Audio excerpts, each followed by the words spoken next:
Let the words of my mouth and the meditation of my heart be acceptable in thy sight, O Lord, my strength and my Redeemer.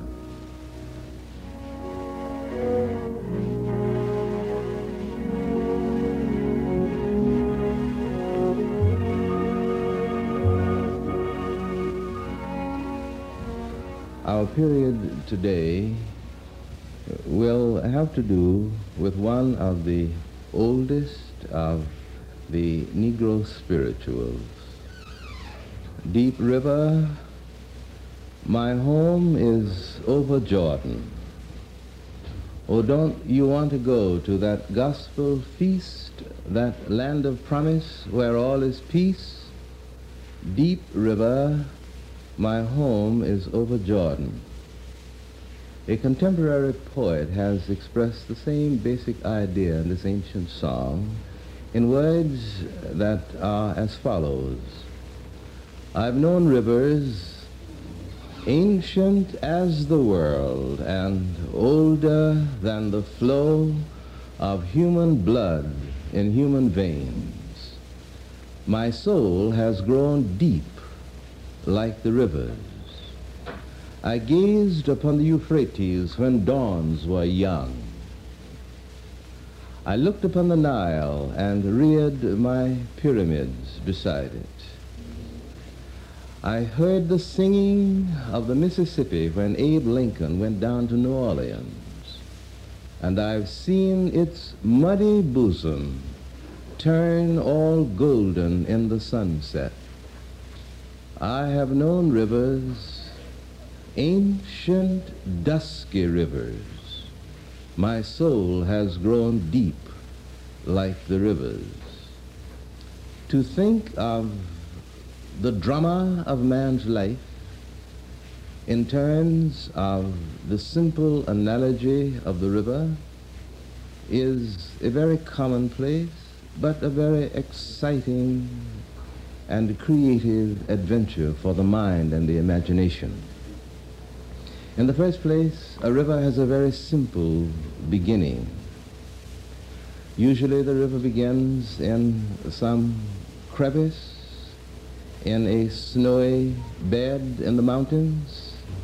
At its beginning, a little child may step across it, for it is scarcely a rivulet or a spring. And then, as it moves across the broad expanse of the territory that it drains, it becomes wide and deep and tempestuous, churning, moving, flowing, until at last it empties itself into the sea, whose far-off call all waters hear. Life is like that.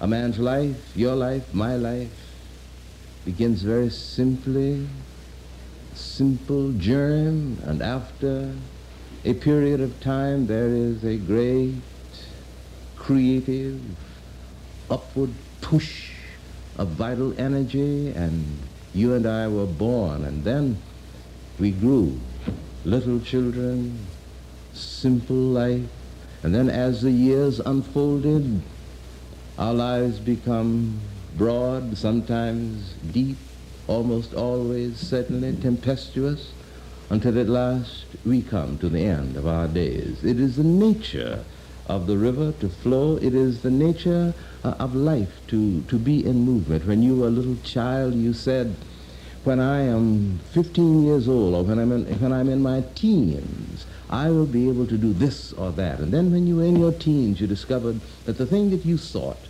would not be yours until you were in your 20s. And then when you were in your 20s, you discovered that a little later the thing must come. Life is like a coaxing cat. This is why Tennyson puts on the lips of Ulysses, I'm a part of all that I have met, yet all experience is an arch wherethrough gleams that untraveled world whose margin fades forever and forever when I move. Or as a contemporary has put it, I said when I arrived there, the fight would be over. But when I got there, I found that the fight was not over, that the fight would never be over. No, not even in death. Life is like that. Life is movement. It is process. We can never say QED, that which is to be demonstrated. We must always say that life represents in our experience that which is changing, is growing, is moving. The river has banks, and the nature of the relationship between the bank and the river is a very interesting one. For the bank must give of itself to the river. It has no live option about this. It is involved in the nature of bankness, if I may put it that way, that the bank must give of itself to the river. Every bank that is touched by the river registers this fact in the deposit which the bank must give to the flowing waters. Life is like that. There is no experience to which you and I are exposed that does not leave its mark. Nothing walks with aimless feet. We are what we are at any particular moment because of what we have been in the past. In other words, we stand on an infinite series of yesterdays to reach into the present moment, and therefore whatever I am at any particular moment can only be understood in the light of all of the raw materials of my experiencing that have gone into the making of me. Therefore, in the living of my life at the most commonplace level, the most ordinary experience leaves its imprint. Nothing walks with aimless feet. This is why a man like Conrad suggests that it was always, not occasionally, but it was always a serious thing to live. The analogy is complete in another instance, because the river goes through phases. There are times when the water is very low, when there has been very little rainfall. It is a time of drought, a time of dryness.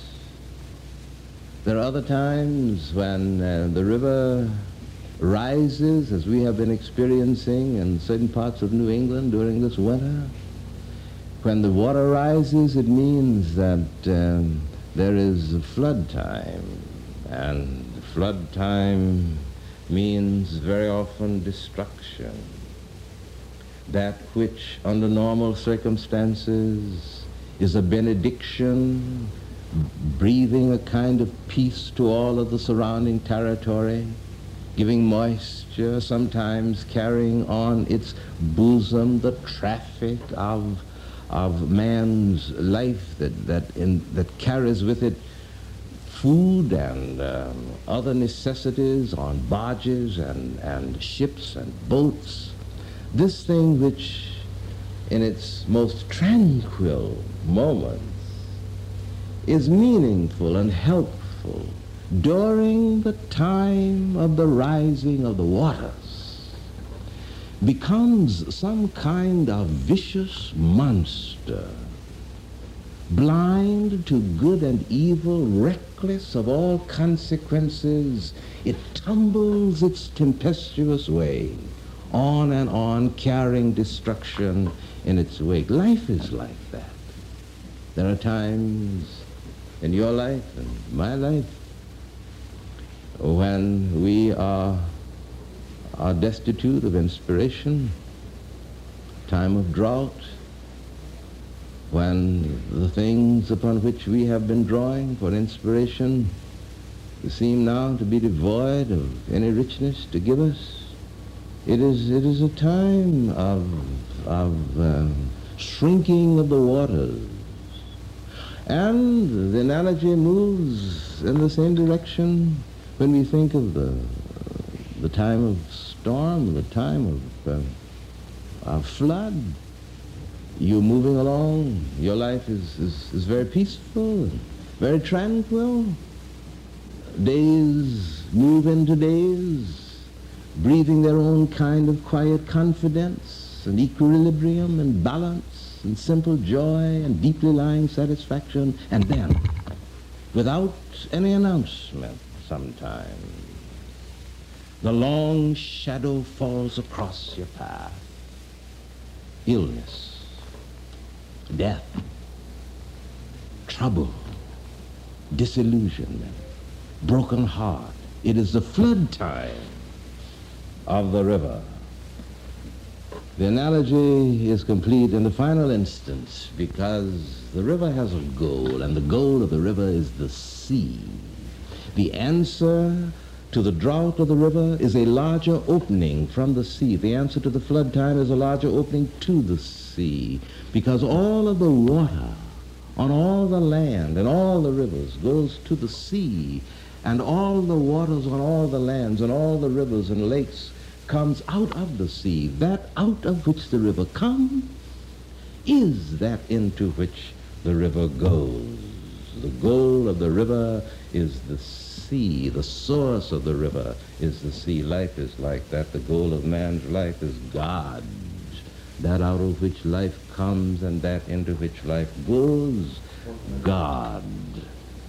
I have known rivers ancient as the world and older than the flow of human blood in human veins. My soul has grown deep like the rivers. I bathed in the Euphrates when dawns were young. I built my hut near the Congo, and it lulled me to sleep. I looked upon the Mississippi when Abe Lincoln went down to New Orleans, and I've seen its muddy bosom turn all golden in the sunset. I've known rivers, ancient, dusky rivers. My soul has grown deep like the rivers.